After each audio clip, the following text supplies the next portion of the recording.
PM live Facebook programme, और programme का नाम है ये कैसा अंधापन है, और जिसकी शुरुआत आज हो चुकी है, तो जिसके चलते लिखा है डे 1 और कल आएगा डे 2। ऐसे करके हम जो है सैटरडे तक इसको लेकर चलेंगे। ऑफ कोर्स सैटरडे तो हमारा ऑनलाइन चर्च रहता है, बट आपको मैं लाइव दिखूंगा, ये बात मैं आपको बता रहा हूँ, ठीक है ना।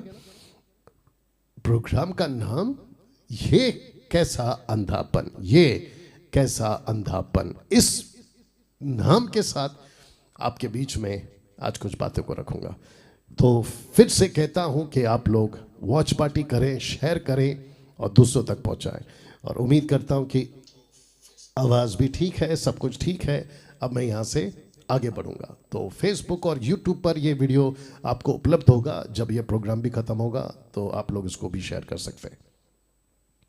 डे 1, ये कैसा अंधापन है, क्वेश्चन मार्क। इस अंधेपन को लिखा है ये कैसा अंधापन है।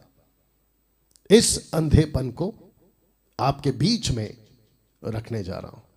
तो सबसे पहले इसको देखिए और पढ़िए। लिखा है स्पिरिचुअल ब्लाइंडनेस, जिसका हिंदी ट्रांसलेशन होगा आत्मिक अंधापन। तो मैंने प्रोग्राम का नाम रखा है ये कैसा अंधापन, क्वेश्चन मार्क। ये कैसा अंधापन है, स्पिरिचुअल ब्लाइंडनेस। पास्टर डैनियल, ये प्रोग्राम आप क्यों कर रहे हो? जितने मेरे मित्र हैं और जितने मेरे शत्रु हैं उनको भी बता दो, पास्टर डैनियल राज ऐसा कोई प्रोग्राम अपनी बुद्धि दिमाग से नहीं करता। जब मुझे पवित्र आत्मा लीड करता है, अगुवाई करता है, और टाइटल भी परमेश्वर का आत्मा ही देता है। मेरे पिछले जितने भी वीडियोस हैं उसको उठाकर देख लो। फिर प्रश्न उठता है कि ये बातें आप क्यों कर रहे हैं? आप जानते हैं आज मसीह समाज में, मसीह की देह में, सेवक से लेकर चर्च के पीछे और आगे की रो में बैठने वाला सदस्य तक आत्मिक अंधेपन का शिकार है। 90% तो पक्की बात है कि शिकार है। 10% हम जैसे लोग बचे हुए हैं, और आगे भी बचे रहें उसका प्रयास हम जैसे 10% लोग करते आ रहे हैं। ब्लाइंडनेस वो भी आत्मिक, अंधापन वो भी आत्मिक। आप सड़क क्रॉस कर रहे हैं, आप अंधे हैं, ठीक है, आपको कोई करवा देगा क्योंकि दिखता है कि यह अंधा है। डॉक्टर के पास गए, रिपोर्ट निकला, आंखें गई इसकी, पता चलता है ये अंधा है, घर पे बिठा के रखो। लेकिन उसका क्या, जो चर्च के पुलपिट पे खड़ा है और सबको कहता है कि मैं देख रहा हूं, जबकि वो अंधा हो गया है। बाइबल टीचर कह रहा है मैं देख रहा हूं, और जबकि वो आत्मिक अंधा है। एक वचन रख रहा हूं जो उसको सपोर्ट करेगा, और साथ ही साथ वो चित्र को भी रखा हूं, मत्ती 13:13। जानते हो क्या लिखा है? कि वे देखते हुए नहीं देखते, सुनते हुए नहीं सुनते, और नहीं समझते। तो ये जो 2 स्पॉट किया है ना, कि वे देखते हुए नहीं देखते, उनके पास आंख है लेकिन अंधे हो गए हैं। वाह, क्या खतरनाक चीज है, मैं रखूंगा आगे। इसको कहते हैं कि पुलपिट पे खड़ा है और सबको कह रहा है मैं देख रहा हूं, मैं देख रहा हूं, मैं देख रहा हूं। यीशु कहता है कि बेटा तू कहता तो है मैं देख रहा हूं, लेकिन तू देखता ही नहीं है। किसकी डायलॉग है ये, किसका स्टेटमेंट है मेरे दोस्त? ये यीशु मसीहा का स्टेटमेंट है। देखते हुए नहीं देखते। कहते हैं कि मैं देख रहा हूं लेकिन नहीं देखते, कहते हैं कि मुझे दिख रहा है लेकिन नहीं दिख रहा है। क्या विडंबना है, क्या मुसीबत है। और ऐसा पास्टर, ऐसा बाइबल टीचर, ऐसा अपोस्तल, ऐसा वर्शिपर, ऐसे आत्मिक अगुवे खतरनाक है। तो जिसके चलते मैं चाहता हूं कि आप इसको पढ़े। वचन को ना समझने का अंधापन, वचन को ना समझने का अंधापन। वाह, यीशु के वक्त में भी ऐसे लोग थे जो वचन को ना समझने वाले अंधे थे। शास्त्री फरीसी को कैसे भूल गए हम, याद करिए ना। और जो सदुकी थे उनको भी याद करिए। और उस वक्त में जो कोई कहता था कि मैं सत्य को जानता हूं, सत्य को जानता हूं, निकोदेमुस एक था ना उसमें से, उसने भी कहा अरे ऐसे कैसे हो सकता है, मैं तो बूढ़ा हो गया हूँ, वापस कैसे माँ के पेट में जा सकता हूँ। यीशु ने कहा अरे यार तू गुरु होकर ऐसा कह रहा है, शास्त्री होकर ऐसा कह रहा है, बाइबलों को ज्ञान, शास्त्रों का ज्ञान रखकर तो ऐसा कह रहा है, क्यों नहीं समझता। बड़े डेंजर होते हैं। तो वचन को ना समझने का अंधापन, एक वचन सहायता के लिए रख रहा हूं, मत्ती 6:22 और मत्ती 6:23, आप देख लीजिए। लिखा है शरीर का दिया आंख है, शरीर का दिया, लाइट, बत्ती क्या है? आंख है। आपका जो शरीर है ना, अगर कहीं जाना है ना तो उसको रास्ता आंख ही दिखाता है। You understood? तो यीशु कहते हैं कि शरीर का दिया आंख है, इसलिए यदि तेरी आंख निर्मल हो तो तेरा सारा शरीर भी उजाला होगा। वाह, अभी 23 पढ़ते हैं, परंतु यदि तेरी आंख बुरी हो तो तेरा सारा शरीर भी अंधियारा होगा। इस कारण वह उजियाला जो तुझ में है, यदि अंधकार हो तो वो अंधकार कैसा बड़ा होगा। चर्च जाने वालों सदस्यों, जिसको तुम अपना लीडर कहते हो ना, जरा जांच के देखना कि वो आंख रखकर भी अंधा तो नहीं हो गया। लगी होगी आपको चुभन, लगा होगा आपको चटका, लगने दो। मैं तो ठान के आया हूं 18 दिन ऐसी बात करूंगा। आप मेरे साथ कनेक्ट होते हैं, प्रेज गॉड, नहीं होते प्रेज गॉड, प्रभु को न्याय देना है, मुझे नहीं, लेकिन मैं तो बोलूंगा साहब, मैं तो बोलूंगा।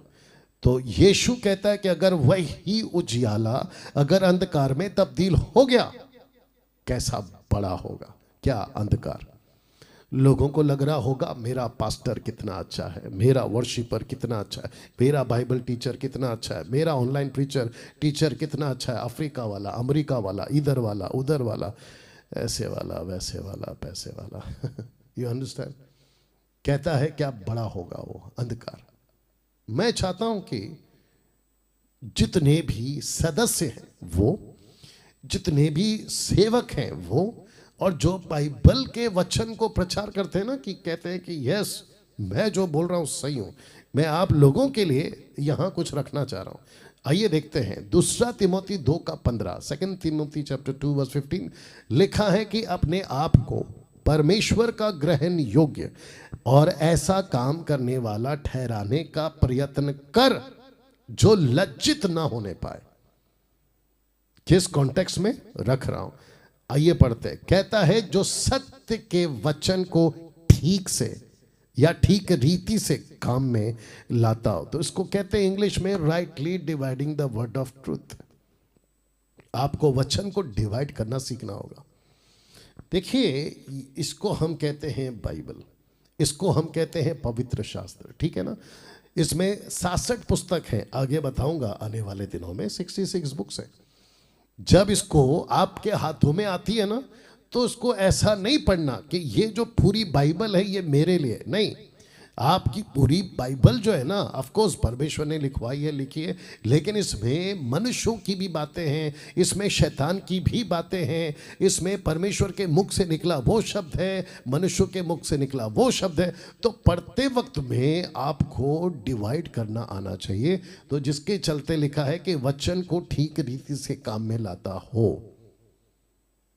अब आप समझे आपने अभी तक क्या गलतियां की हैं, और जिसके चलते ये प्रोग्राम में करने के लिए मजबूर हो गया हूं कि ये कैसा अंधापन है कि जो वचन परमेश्वर का नहीं है, ये कुछ पुलपिट पे खड़े होकर ऐसा थोप देते आप पर, कहते हैं कि बाइबल कहती है इसलिए करो, वचन में लिखा है इसलिए ऐसा करो। वो आगे रखूंगा, वो चाहे किसी भी टॉपिक पे हो, अन्य भाषा पे, दशमांश पे, यहूदीवाद पे, ना जाने क्या क्या टॉपिक है, कहते हैं बाइबल कहती है, बाइबल कहती है, बाइबल कहती है। ऑफ कोर्स कहती है बाइबल, लेकिन उसको टैली करना सीखो, उसको डिवाइड करना सीखो, उसको जांचना सीखो, तब जाकर ये लाइन लिखी है। लिखा है वचन को ना समझने का खतरनाक अंधापन।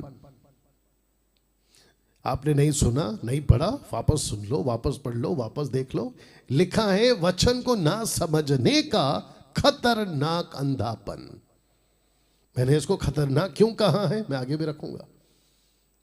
जो pastor, Bible teacher, worshipper, apostle, profit, bishop, reverend, सब ये जितने भी टाइटल वाले हैं, इन सब को अगर वचन नहीं समझ आया, उनका अंधापन सिर्फ अंधापन नहीं रहेगा, बल्कि खतरनाक अंधापन हो जाएगा। You understand? कैसा लग रहा है अभी तक? कभी इस एंगल से भी बाइबल को पढ़ा करो, कभी इस एंगल से भी बातों को समझा करो। तो मैंने लिखा है कि जांचो, कहीं आपका पास्टर इस अंधेपन का शिकार तो नहीं हो गया। जांचो। पास्टर की रिस्पेक्ट करते हो, अच्छी बात है, करना चाहिए। मेरे जो लोग हैं वो मेरी रिस्पेक्ट करते हैं, अच्छी बात है। लेकिन मेरे लोगों को मैंने सिखा के रखा है कि जिस दिन डैनियल राज बाइबल के बाहर सिखाएगा, वचन को तोड़ मरोड़ के सिखाएगा, वचन को ट्विस्ट करके सिखाएगा और वचन के सहारे पे तुमको लूटना शुरू करेगा ना, उस दिन से इसको छोड़ देना। किसको? मुझको। क्या ऐसी छूट आपने अपने जो जिनके सेवक की मैं बात कर रहा हूँ, क्या आपने अपने चर्च को दी है ऐसी छूट? क्या तुमको इतनी हिम्मत है, दम है पुलपिट से ये बोलने के लिए, या फिर खींचते रहते हो? वक्त आ गया है सदस्यों बात को समझने का। जितने चर्च के मेंबर हैं मैं उनको रिक्वेस्ट करता हूँ, मैं तुमको पसंद नहीं भी आ सकता हूँ ऐसी जब बात करता हूँ। फिर कुछ लोग क्या कहते हैं पता है? हम कौन होते हैं जांचने वाले? मूर्खों, परमेश्वर का वचन खुद कहता है कि जांचो, परमेश्वर का वचन खुद कहता है कि परखो। हद है साहब। हाँ एक वचन रख रहा हूँ पौलुस की, आइए पढ़ते हैं। गलतियों 1:8 कहता है, परंतु यदि हम, यानी कि पौलुस, हम यानी कि तिमोथी, हम यानी कि पतरस, वो उस वक्त के जो सो कॉल्ड टॉप के लीडर थे ना, उनको और खुद को सबको गिनकर कहता है कि हम, और फिर एक कदम आगे बढ़ता है, स्वर्ग से कोई दूत भी, माइकल हो, गैब्रियल हो, उन तक को नहीं छोड़ा। कहता है कि परंतु यदि हम या स्वर्ग से कोई दूत भी उस सुसमाचार को छोड़, कौन सा सुसमाचार? जो मसीह ने दिया था।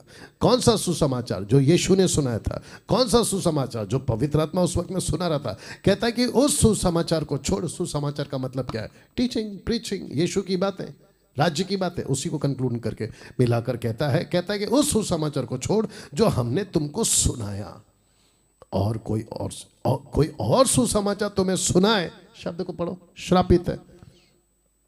बीच में मुझे अपने चर्च के लोगों ने कहा कि बोले पास्टर डैनियल, एक आया था उनके पास, कहता है कि पास्टर डैनियल राज का सब ठीक अच्छा है, लेकिन वो लोगों को या कुछ लोगों को जो गलत सिखाते हैं उनको मूर्ख कहता है। मैंने तो मूर्ख कहा है। पौलुस तो कहता है श्रापित है। पौलुस तो एक कदम आगे चला गया भाई मेरे से, कहता है कि वो तो श्रापित है अगर कोई ऐसा दूसरा सुसमाचार लाए। मुझे बताइए। और आपको पता है कि जब मैं कोई स्टेटमेंट देता हूं ना, तो मैं अपनी मर्जी से स्टेटमेंट नहीं देता। वचन सपोर्ट करता है तब देता हूं, आत्मा की अगुवाई होती है तब देता हूं। और आत्मा की अगुवाई वचन से होती है, उसको डिसन करके परख कर बात करता हूं। You understand? ये कैसा लगा आपको? कहता है कि वो श्रापित हो अगर उसने वचन के बाहर, और वो टीचिंग जो मसीह ने दी है उसके बाहर अगर कुछ भी सिखाता है तो वो खतरनाक अंधापन है, और कहता है श्रापित है। तो जिसके चलते मैंने ऊपर लिखा है कि वचन को ना समझने का खतरनाक अंधापन। मैं ऐसे लोगों से मिलते रहता हूं जो खतरनाक अंधेपन के शिकार है। मेरी इनसे कभी कभी फोन पे बात भी होती है। खुद को बड़ा अपोस्तल कहते हैं, खुद को बहुत बड़ा वर्शिपर कहते हैं, खुद को बहुत बड़ा बाइबल टीचर कहते हैं, और कहते हैं कि साहब हम तो ये हैं, अलाना है, फलाना है। अच्छी बात है, लेकिन आपको पता है जब मैं उनको डिसन करता हूँ, परखता हूँ, समझ जाता हूँ कि ये तो अंधेपन का शिकार है। इस वचन पर ये अंधा है, इस हिस्से पर ये अंधा है, इस रेवलेशन पर ये अंधा है। माय गुडनेस, लाखों लोग दूसरों को कहते हैं कि तुम अंधे हो, ऊपर से परमेश्वर कहता है बेटा तू भी कम नहीं है, तू भी अंधेपन का शिकार है। मैं वापस कहता हूं कि वचन को जो ना समझे वो अंधेपन का शिकार है, और वो भी कौन सा? खतरनाक। ना इसको देखिए जो अब आ रहा है। कुछ 200 सालों से, बाइबल की बात कर रहा हूं, कुछ 200 सालों से बहुत कुछ निकाला जा चुका है बाइबल में से, और बहुत कुछ जोड़ा जा चुका है बाइबल में।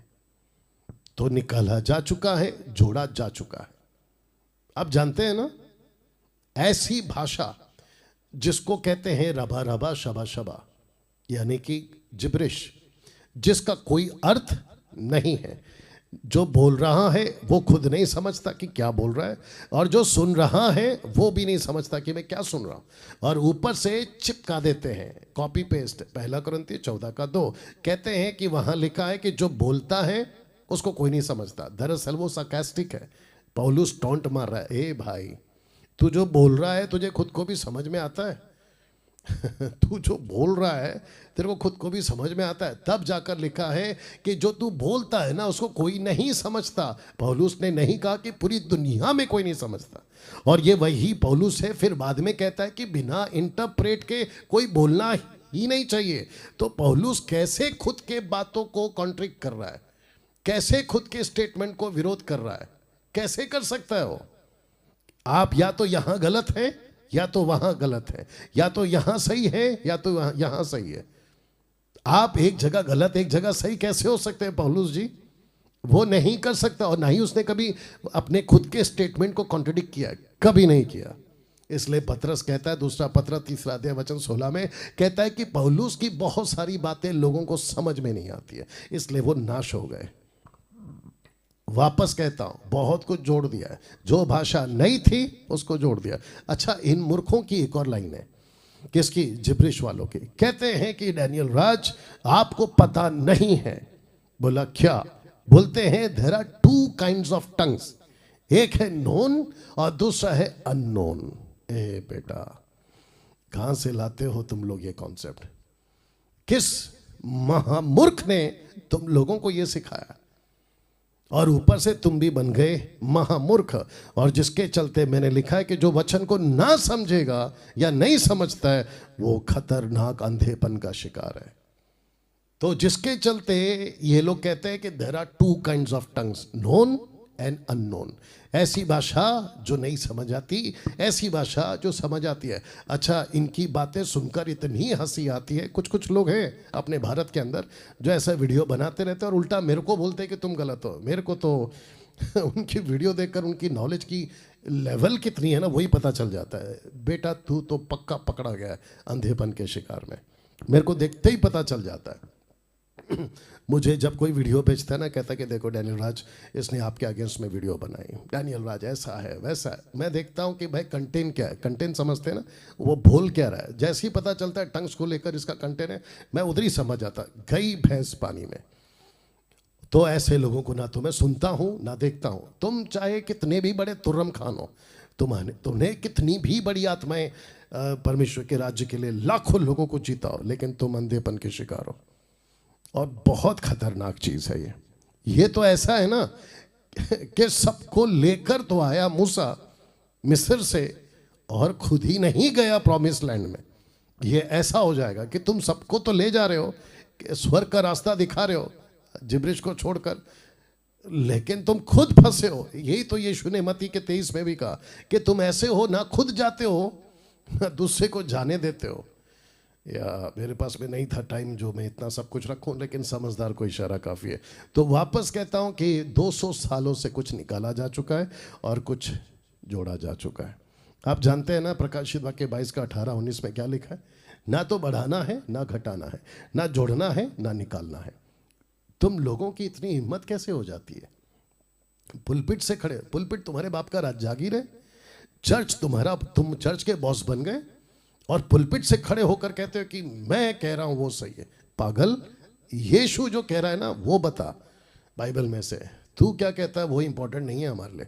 और मैं चर्च के लोगों से भी कहना चाहता हूं कि जब तुम संडे को ऐसा बकवास सुनते हो ना जो बाइबल के बारे जो निकाला जा चुका है, जोड़ा जा चुका है, वो कचरा खाने से पहले आप ये सोचते क्यों नहीं हो कि मैं उस पास्टर को, प्रीचर को जाके पूछूं क्या बकवास करके गए तुम? ये बोलने का और ये पूछने की ताकत रखो, क्योंकि नहीं तो फंस जाओगे। सामान चेक करते हो यार, आप जब कोई चीज़ खरीदते हो ना तो उसको चेक करते हो कि क्या असली है कि नकली है, ओरिजिनल है कि डुप्लीकेट है, कब तक चलेगा, वारंटी कार्ड, गारंटी कार्ड सब मांगते हो। तो आत्मिक खाना अंदर क्या जा रहा है कानों से वो तो सुनो। मैं आपको सच बताऊं, बहुत ध्यान से सुनना, ये जबरदस्त लाइन बोलने जा रहा हूं। अगर जिस दिन लूसीफर ने सांप बनकर हवा के कानों में ये डाला कि देख फल कितना अच्छा है, खाने में कितना अच्छा होगा, बुद्धि देने के लिए कितना अच्छा होगा। अगर आदम वहां होता तो औरत को पूछता, क्या बकवास सुन रही है? तुझे याद नहीं कि परमेश्वर पिता ने क्या कहा कि इसको ना तो खाना है ना तो छूना है, तू ये बकवास क्यों सुन रही है? अगर ऐसा कोई टीचिंग की वीडियो अव्वा के पास पहुंच जाती ना, डंके की चोट पे बोलता वो नहीं खाती। तो दिक्कत कहां है? जैसे औरत फंस रही, यही तो पौलुस ने भी बोला, दूसरा कुरिन्थियों 11 अध्याय वचन 3 से आगे, 2 से आगे, माफ करें। पौलुस तो कहता है ना, मैं डरता हूं कि जैसे सांप ने अपनी ही चतुराई से हवा को बहकाया, कहीं वो तुमको भी ना बहका दे। तो वो पढ़ने के बाद में आप हो गए चौकन्ना, वो पढ़ने के बाद में मैं हो गया चौकन्ना, आपको भी कर रहा हूं चौकन्ना कि बहुत कुछ निकाला जा चुका है और बहुत कुछ जोड़ा जा चुका है। तो जब आप प्रचार सुनते हो ना किसी का, so you have to be very careful कि मैं सुन क्या रहा हूं, और पलट कर पूछने का ताकत रखो अपने लीडर को, पास्टर को। वर्शिप पर अगर कोई भी बकवास का गाना गाता है, आउट ऑफ कॉन्टेक्स्ट का गाना गाता है कि पवित्र आत्मा उतर रहा है, गाढ़ा अभिषेक उतर रहा है, क्या कहते हैं, परमेश्वर की उपस्थिति चारों तरफ है, ये गाने इसको सुनने से आपको पवित्र आत्मा छुएगा, पलट कर पूछना, ए भाई कहाँ लिखा है कि पवित्र आत्मा बार बार आता है? कहाँ लिखा है कि पवित्र आत्मा बार बार छूता है? कहाँ लिखा है कि पवित्र आत्मा जाकर फिर वापस आता है? आप जब घर से निकले थे तो क्या उपस्थिति लेकर नहीं निकले थे? तो फिर ये वर्शिपर कैसे कह रहा है कि मैं जब गाना गा रहा हूं तो उपस्थिति आ रही है? तो फिर जब तुम घर से निकले थे वो कौन सी उपस्थिति थी?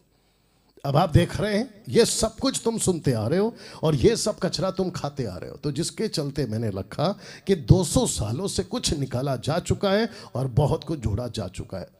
आप नींद में साहब जागो। मेरा ये 18 दिन का प्रोग्राम अगर आपको आत्मिकता पे जगा पाया, मैं खुद को धन्य समझूंगा। जी, मैं खुद को समझूंगा कि प्रभु आपने मेरा इस्तेमाल किया लाखों लोगों को बचाने का। और मुझे खुशी है कि मेरे वीडियो को बड़ी तादाद में देखा जाता है। और मैं आपसे वादा करता हूं, आपको सिखाते वक्त मैं परमेश्वर के वचन से कभी गद्दारी नहीं करूंगा। मैं बदनामी सह लूंगा लेकिन गद्दारी नहीं करूंगा। मैं उल्टे सीधे जो वीडियो मेरे विरोध में वीडियो बनते हैं ना, मैं वो गालियां खा लूंगा लेकिन वचन से गद्दारी नहीं करूंगा। मेरे खुद के अपने मुझे छोड़कर चले गए, मैं उसकी परवाह नहीं करूंगा। और अगर परवाह कर रहा होता मैं इससे गद्दारी करता। यही तो पौलुस ने कहा गलतियों 1:10 से आगे, कहता है मैं किसको खुश करूं, तुमको या परमेश्वर को? कैसा लग रहा है दोस्त? You understand? तो जिसके चलते मैंने ये प्रणय किया था या निर्णय लिया था, मैंने खुद को तैयार किया था, कुछ भी हो जाए वचन को टीच करते वक्त में मैं किसी के बाप से नहीं डरूंगा। तुम ज्यादा से ज्यादा क्या कर सकते हो मेरे विरोधियों? धमकी दे सकते हो, मेरे को मारने की बात कर सकते हो। जो पहले से हमारा उसको क्या मारोगे तुम? मेरे अगेंस्ट में कुछ कुत्ते भौंक रहे थे बीच में और जबरदस्त भौंक रहे थे। मेरा काम रुका क्या? Come on speak. मेरा काम रुका? मैं तब भी चल रहा था, अब भी चल रहा हूं। पहले चला था, अब तो दौड़ रहा हूं। और वो दिन दूर नहीं है जब उड़ूंगा खरी शिक्षाओं के साथ। और खुद नहीं, बड़ी भीड़ तैयार करूंगा, बड़ी भीड़ तैयार करूंगा खरी शिक्षाओं के। तो जिसके चलते नीचे देखिएगा क्या आएगा, जिसके चलते जब सालों से 200 सालों से निकाला जा चुका है, जोड़ा जा चुका है, तो लिखा है कि आज गड़बड़ियां बहुत हो गई हैं।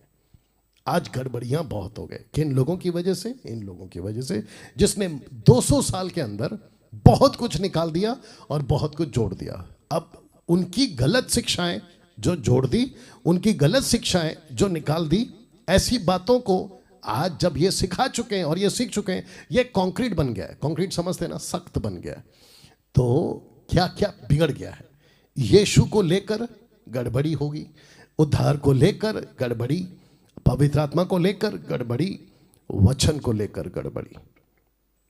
बताइए, इन सब पर गड़बड़ी हो गई। यीशु की बात करें, यीशु की टीचिंग में भी गड़बड़ी। कोई कहता है कि उद्धार काफी नहीं है, खतना भी कराओ। कोई कहता है कि आपको उद्धार के बाद में कुछ और करना चाहिए, जिसके चलते 16वीं सेंचुरी में मार्टिन लूथर बाहर निकला। आप इस बात को जानते, ये इतिहास है। You understand? उद्धार को लेकर भी बहुत गड़बड़ी है। कहते हैं कि सिर्फ आपको बपतिस्मा है ना, ऐसे नहीं ऐसे लेना है। पिता पुत्र पवित्र आत्मा के नाम से बपतिस्मा लेने की जरूरत नहीं है, आपको यीशु के नाम से बपतिस्मा लेना है। वो टीचिंग आ गई। पवित्र आत्मा को लेकर तो बहुत गड़बड़ी है। दानों को लेकर बहुत गड़बड़ी। आज मुझे कॉल आया था बीच में, अभी मुझे लगता है शाम को, एक बहन ने फ़ोन किया था। कहती है कि उनका पास्टर कोई है मूर्ख टाइप का, कहता है कि पवित्र आत्मा दो तरह की है। वो बोला वो कैसे? बोला जो मेरे अंदर पवित्र आत्मा है वो अलग है, और जो आपके अंदर है पवित्र आत्मा वो अलग है। पहला कुरिन्थियों 12 अध्याय वचन 11, 12, 13, 14 पौलुस कहता है कि हम सबको एक ही आत्मा पिलाया गया है। अब उसको कौन समझाए? अब मैं उसको मूर्ख नहीं बोलूँ तो क्या बोलूँ बताइए?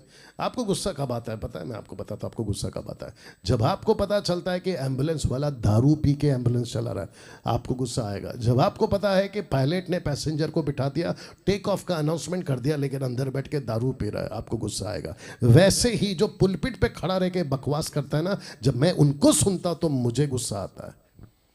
और मूर्ख को मूर्ख नहीं बोलूँ तो और क्या बोलूँ? फिर कहते हैं कि आपको किसने इजाज़त दी, आपको किसने कहा कि तुम उसका न्याय करो? तो फिर मैं पलट कर आपको पूछूंगा कि आपको किसने अधिकार दिया मुझे न्याय करने का, कि तुम ऐसा क्यों बोल रहे हो?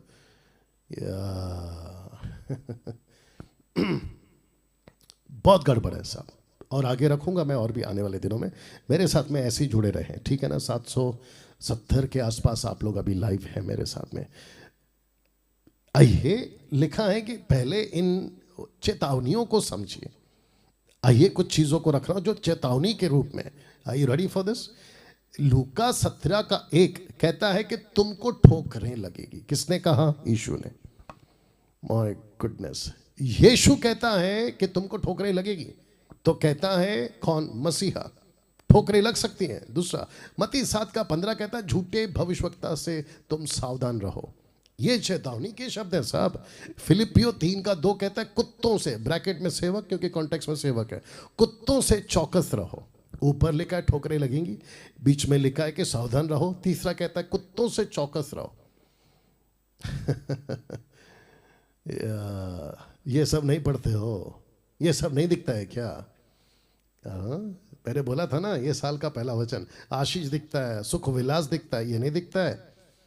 अंधेपन के शिकार हो गए हो, तब जाकर तो प्रोग्राम का नाम क्या रखा है? ये कैसा अंधापन है। यही तो रखा है प्रोग्राम का नाम मैंने। मत्ती 24:24 छुने हुए तक फंस जाएंगे। छुने हुए तक, ये छुने हुए कौन है? बड़े बड़े सेवक। इसलिए कभी धोखा नहीं खाना। पास्टर डैनियल ये गलत कैसे हो सकता है? इसके पीछे तो लाखों की भीड़ है। अच्छा बेटा, आपके भारत के अंदर कितने बड़े बड़े गुरु जेल में गए, उनकी भी तो भीड़ लाखों की थी। आप नहीं समझ रहे हो ना?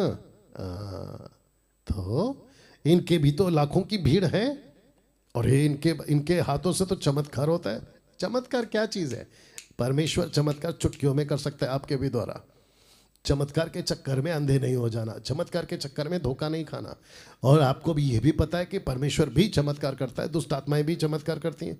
क्या बात करते हो यार? चमत्कार के चक्कर में मत जाइए। उनके पास में वचन है या नहीं ये चेक कर लेना। रोमियो 16 का 18 कहता है ये पेट के सेवक तुम में होंगे, पेट के सेवक तुम में होंगे।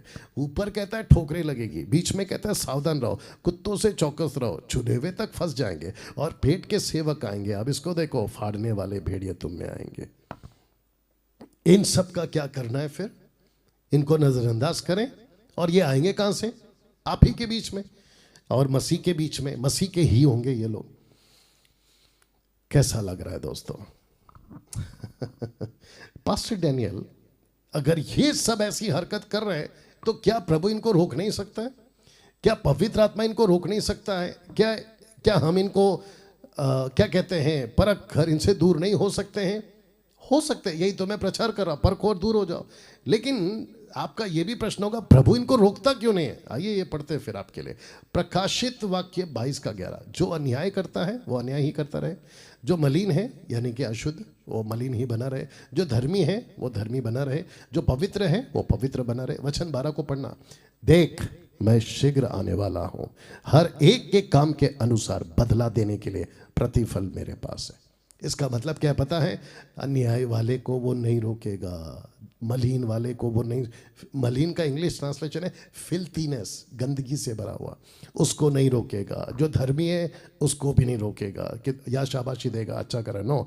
जो पवित्र है, वेरी गुड, चलते रहो। कहता है कि हर एक का प्रतिफल मेरे पास है। तो इन सबको रोक क्यों नहीं रहा है? परमेश्वर का आत्मा इनको रोक क्यों नहीं रहा है? ठोकरें लगेगी तो लगने देगा, सावधान नहीं रहे तो गई भैंस पानी में। कुत्तों को आने की इजाजत चर्च में मिलती रहेगी, फंसते रहेंगे, पेट के सेवक आपको लूटते रहेंगे और फाड़ने वाले भेड़िए तुम में आते रहेंगे। क्योंकि यीशु कहता है मैं तो रुकूंगा भाई, मैंने सबको वॉर्न कर दिया, लेकिन मैं सबको बदला देने के लिए मेरे पास में। इसलिए कुछ लोग क्या बोलते हैं मालूम है? अरे मेरी दुकान तो अब तक चल रही है, मैं तो इतने समय से ये कर रहा हूँ, मुझे तो कोई रोक नहीं रहा है, मैं तो कुछ नहीं हो रहा हूँ। तो आपको नहीं पता, आप धोखे में हो, क्योंकि प्रभु आपको कुछ नहीं करेगा। लेकिन जिस दिन न्याय होगा ना, उस दिन आप सबका प्रतिफल देगा, वो बदला देना पड़ेगा आपको। कैसा लग रहा है दोस्तों? वाह! आपके बीच में कुछ रख रहा हूं, मेरे पास 15 मिनट है। ये देखिए साहब, पहला चित्र को देख लो, फिर उसके बाद में बात करते हैं। लिखा है कि आपको सही खाने का चुनाव करना पड़ेगा। आप जानते हैं ना इस लड़के को जिसका नाम है डैनियल। डैनियल, बाद में इसका नाम चेंज किया गया था नबूकदनेस्सर ने बेबीलोन में। तो शद्रक मेशक अबेदनगो, ये भी बेबीलोन्स के दिए हुए नाम है। लिखा है आपको खाने का चुनाव करना पड़ेगा, सही खाने का चुनाव। मैं चाहता हूं कि आप सही चीज खाएं। आज मैं आपको क्या दे रहा हूं? सही खुराक। कहां से? वचन से। कैसे? कॉन्टेक्स्ट में। कैसे? वचन को ठीक से डिवाइड करके, जो सही है वो सही है, जो गलत है वो गलत है, बिल्कुल। पौलुस जैसा कहता ना, विदाउट मैनिपुलेट किया हुआ, कोई मिलावट नहीं, बिल्कुल जैसा है वैसा। तो बात करते हैं इसकी, क्योंकि 9 बजे का प्रोग्राम तक हमने रखा है, 9 बजे खत्म करेंगे।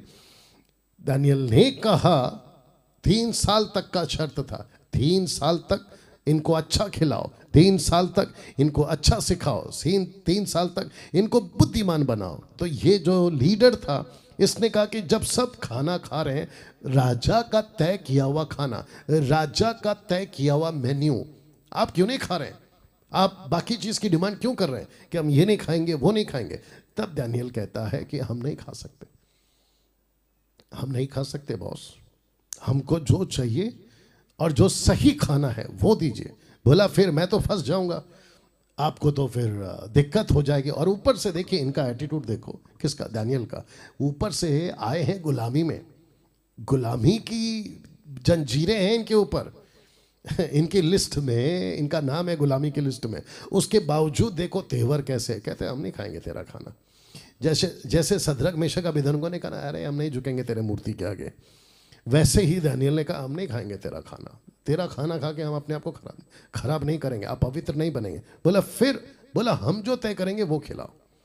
बोला फिर ऐसा तो फिर जितने जो अच्छा खा रहे हैं उनका चेहरा चमकेगा, तुम लोग कमज़ोर और है ना सूखे चेहरे हो जाएंगे। दानियल ने बोला ए बेटा, हम जिसकी सेवा करते हैं ना, अगर हम उसके मुताबिक चले ना, हम इन लोगों से भी बेहतर दिखेंगे।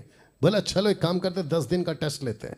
10 दिन तक उन्होंने ये खाया जो दानियल ने तय किया, और बाकी लोगों ने वो खाया जो राजा ने तय किया।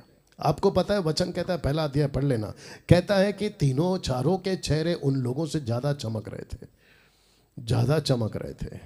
अब मुझे बताइए इन्होंने चुनाव क्या किया? लिखा है सही खाने का चुनाव।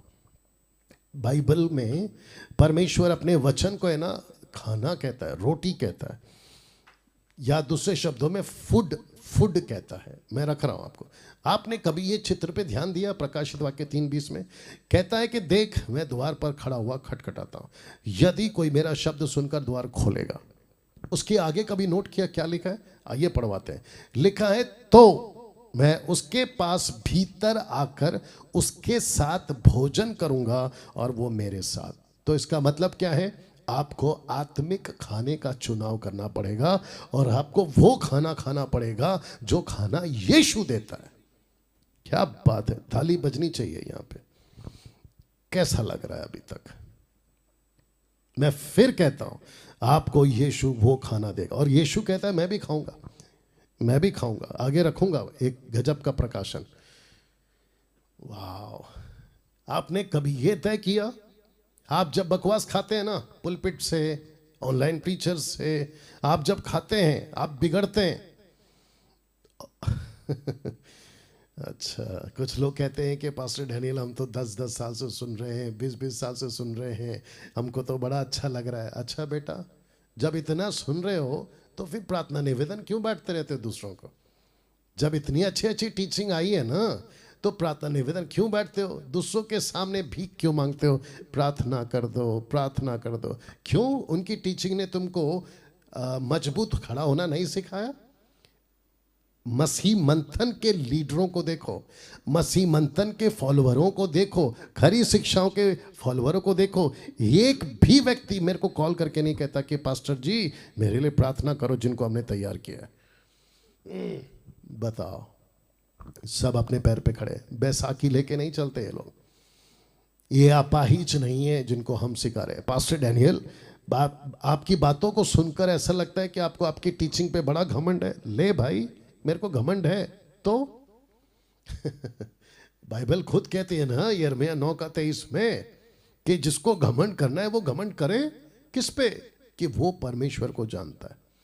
मैं उसकी बातों को जानता हूं, मैं उसकी टीचिंग को जानता हूं, मैं उसकी खरी शिक्षा को जानता हूं। हाँ, ये बात अलग है कि मैं और भी जानना चाहता हूं, उसी प्रोसेस में हूं।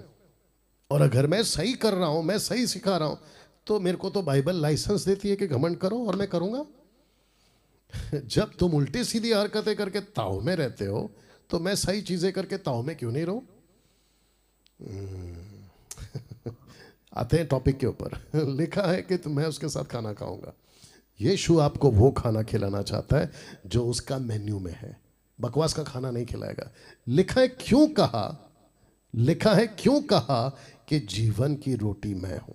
कभी ध्यान दिया आपने इसके ऊपर? यीशु यूं ही नहीं कहता कि मैं जीवन की रोटी हूं। आइए पढ़ते हैं, वक्त को ध्यान में रखते हुए आगे बढ़ूंगा। यीशु कहते हैं यूहन्ना 6:24 में, जब बड़ी भीड़ ने देखा कि यहां ना यीशु है ना उसके चेले, क्योंकि यीशु एक जगह पे थे, वहां से वो चले गए। इसके पहले का वचन पढ़ लेना, समझ में आ जाएगा कॉन्टेक्स्ट। तो वे भी छोटी छोटी नाव पर चढ़ के यीशु को ढूंढते हुए कफरनहूम को पहुंचे। अब क्यों पहुंचे? यीशु क्या कह रहा है देखो। लिखा है वचन 25 में कि झील के पार उससे मिलकर कहा, हे रब्बी तू यहां कब आया? हम तो आपको वहां ढूंढ रहे थे, हम तो आपको यहां ढूंढ रहे थे, आप यहां कब आ गए? वचन 26, यीशु ने उन्हें उत्तर दिया, मैं तुमसे सच सच कहता हूं, तुम मुझे इसलिए नहीं ढूंढते हो कि तुमने अचंभित काम देखा, परंतु इसलिए कि तुम रोटियां खाकर तृप्त हुए। कौन सी रोटी? जो तुम्हारा पेट भर सकती हैं। कौन सी रोटी? जिसके पीछे तुम उस नदी के पार से इस नदी के पार पहुंचे। और यीशु को ढूंढ रहे, यीशु ने पकड़ लिया। अब इसको देखो, वचन 27 लिखा है, नाशवान भोजन के लिए परिश्रम ना करो। बोट चला चला के परिश्रम किया, वहां से इस पार आकर परिश्रम किया, जान को जोखिम में डाला। किसके लिए? नाशवान भोजन के लिए। मेरा क्वेश्चन है, पीछे जा रहा हूं, माफी चाहता हूं उसके लिए। यहां पे दानियल को कौन सा खाना दिया गया? नाशवान। दानियल ने क्या चुनाव किया? सही खाना। यीशु कहता है मैं तुम्हारे साथ रहूंगा तो तुमको वही खाना खिलाऊंगा जो तुमको तुम्हारे जीवन को मजबूत कर सकता है। यहां पर यीशु ने क्यों कहा कि मैं जीवन की रोटी हूं? और यहां पर भीड़ क्यों ढूंढ रही थी इस नदी से उस नदी तक? वो कहते हैं कि तुम जो खाना ढूंढ रहे हो वो नाशवान है। तुम अपनी मर्जी से खाना ढूंढ रहे हो, परंतु ये लाइन, परंतु उस भोजन के लिए जो अनंत जीवन तक ठहरता है, जिसे मनुष्य का पुत्र तुम्हें देगा, क्योंकि पिता अर्थात परमेश्वर ने उसी पर छाप कर दी है। अब इसको पढ़ो। उन्होंने उससे कहा, परमेश्वर के कार्य करने के लिए हम क्या करें? परमेश्वर के कार्य करने के लिए हम क्या करें? यीशु ने उन्हें उत्तर दिया, परमेश्वर का कार्य यह है कि तुम उस पर जिसे उसने भेजा है विश्वास करो। अब इसको पढ़ो। तब उन्होंने उससे कहा, फिर तू कौन सा चिन्ह दिखाता है कि हम उसे देखकर प्रतीति करें? तू कौन सा काम दिखाता है? वचन 31, हमारे बाप दादों ने जंगल में मन्ना खाया, जैसा लिखा है उसने उन्हें खाने के लिए स्वर्ग से रोटी दी। इसका मतलब कॉन्टेक्स्ट में क्या है? रोटी खाई, मन्ना खाया। अब यीशु क्या कहते हैं देखो, वचन 32 में यीशु ने कहा, मैं तुमसे सच कहता हूं कि मूसा ने तुम्हें वह रोटी स्वर्ग से ना दी परंतु मेरा पिता तुम्हें सच्ची रोटी स्वर्ग से देता है, क्योंकि परमेश्वर की रोटी वही है जो स्वर्ग से उतरकर जगत को जीवन देती है। तब उन्होंने उससे कहा, अब इसको पढ़ो, हे प्रभु ये रोटी हमें सर्वदा दिया कर। तो मेरा क्वेश्चन है, यहाँ कौन सी रोटी खा रहे थे? नाशवान। जब अकल आ गई तो कौन सी रोटी मांग रहे हैं? कहता है कि वो रोटी सर्वदा दे। यीशु ने उससे कहा, जीवन की रोटी मैं हूँ।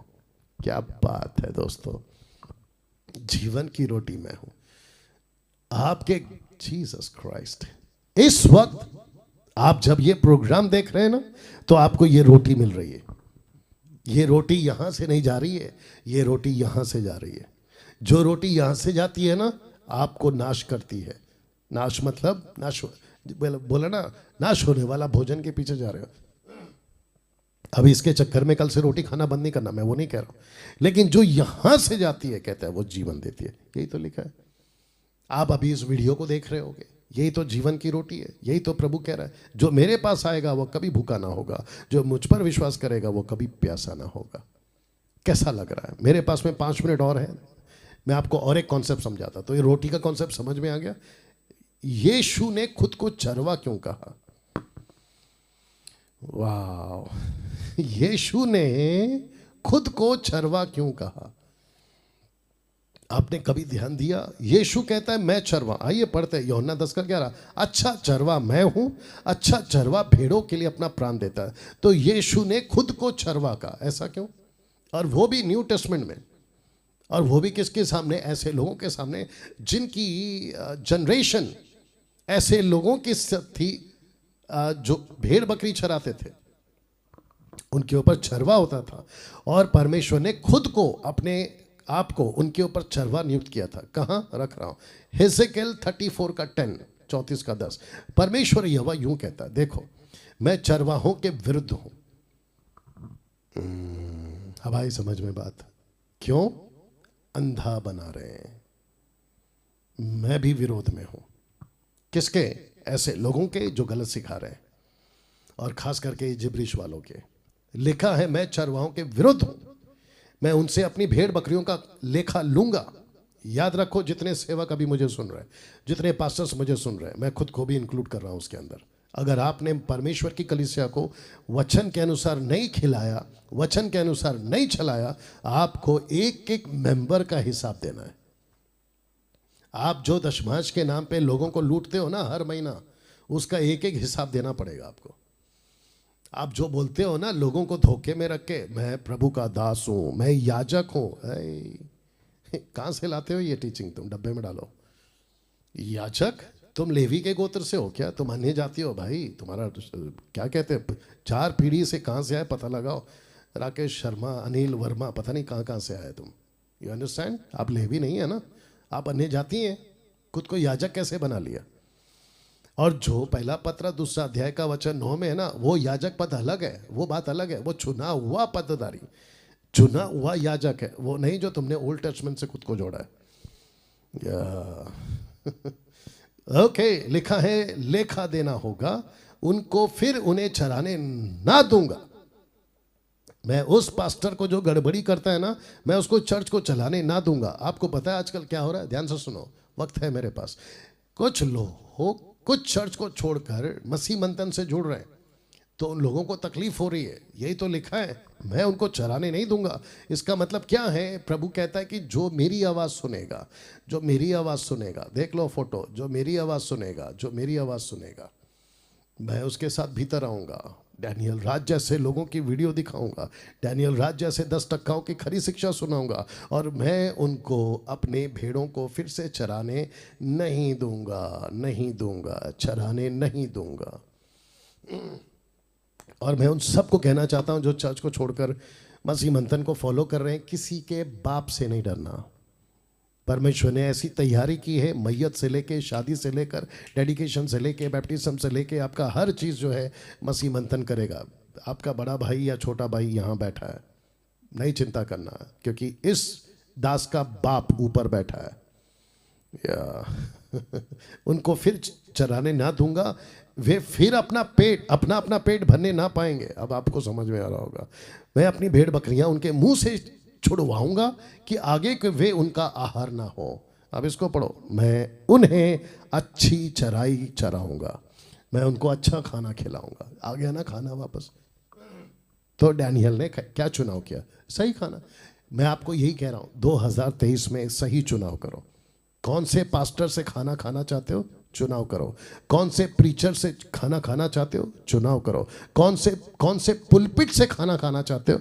वो भी चुनाव करो। और एक बोलता हूं, जो सैटरडे बोला था, जो अन्य भाषा में रबा रबा शबा शबा बोलते हैं, उनके प्लेट का खाना कभी नहीं खाना, उनकी तरफ से प्रार्थना कभी नहीं करवाना, उनकी तरफ से कोई भी मोटिवेशनल प्रीचिंग कभी नहीं सुना, वो चाहे कितना भी बड़ा तुर्रम खान हो, इधर का उधर का, देश का विदेश का, ऐसा वाला वैसा वाला पैसा वाला। तो यीशु परमेश्वर यहोवा कहता है, मैं उन्हें अच्छी चराई चराऊंगा।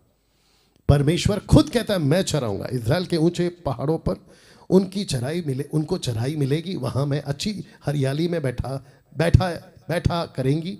इजराइल के पहाड़ों पर उत्तम से उत्तम चराई चरेंगी। मैं चाहता हूं, ये लास्ट स्लाइड है, आप पहले ही वचन को पढ़ लो, प्रेरितों का काम 17 का 11। आपको पता है, एक ग्रुप था पौलुस के टाइम पे, जी एक ग्रुप था। ये लोग तो थिस्सलुनीकि के यहूदियों से भले थे, उन्होंने बड़ी लालसा से वचन ग्रहण किया, प्रतिदिन पवित्र शास्त्रों में ढूंढते रहे कि ये बातें यूं ही हैं कि नहीं। कौन सी बातें? जो पौलुस सिखाता था। तो जिसके चलते वो क्या करते थे ना, ढूंढते थे, सर्च करते थे, मुझे भी जांचो, मुझे भी परखो। और मैं वापस कहता हूं, डंके की चोट पे, आपको अगर मैं गलत लगा, याद रखो, वचन से अगर मैं नहीं हूं तो मैं खुद कहता हूं, मुझे फॉलो करना बंद करो, मुझे सब्सक्राइब करना बंद करो, मसीह मंथन छोड़ दो, मैं खुद कह रहा हूं। तो इस वचन के मुताबिक, जिसको मैं कल फिर अच्छे से बताऊंगा, इस लाइव कार्यक्रम में हम आपको सब कुछ सिखाएंगे जो शास्त्रों में है, जो वचन में है, वो सब कुछ सिखाएंगे आपको। तो आज के लिए, आज का पहला दिन आपको मैंने बता दिया, सही खाने का चुनाव करो, क्योंकि अंधापन बहुत ज्यादा है, शहर शहर गांव गांव अंधापन है दोस्तों। तो जिसके चलते मुझे और आपको मजबूत होना होगा। आमीन। आशा करता हूं कि आज का पहला दिन आप लोगों ने बहुत कुछ सीखा है। कल ठीक 8 से 9 बजे तक 1 घंटे का प्रोग्राम हम कर रहे हैं, लगातार 18 दिन। और मैं आपको वादा करता हूं कि मैं इस वचन के साथ कभी गद्दारी नहीं करूंगा, और 18 दिन, बचे हुए 17 दिन भी नहीं करूंगा। बहुत सारी बातें सीखेंगे। मिलते हैं कल। आइए प्रार्थना करते हैं। सृष्टिकर्ता पिता, यीशु के नाम से आपका धन्यवाद प्रभु जी। मैं जानता हूं कि आज बहुत सारी बातें आज लोगों ने सीखी हैं परमेश्वर। उसी मकसद के साथ हम आगे बढ़ते रहें, लोगों को तैयार करते रहें और आपका राज्य बढ़ाते रहें। आदर महिमा आपको देते हैं, ये प्रार्थना यीशु के नाम से मांगते हैं, आमीन। चलिए, इसको खूब शेयर करें, रिकॉर्डेड वीडियो है, और मैं चाहता हूं कि आप लोग जो है सभी के साथ में इसको खूब बांटें। ओके, चलिए दोस्तों, मिलते हैं कल ठीक 8 बजे। अपना खूब ख्याल रखें, परमेश्वर आपको आशीष दे। सबको जय मसीह।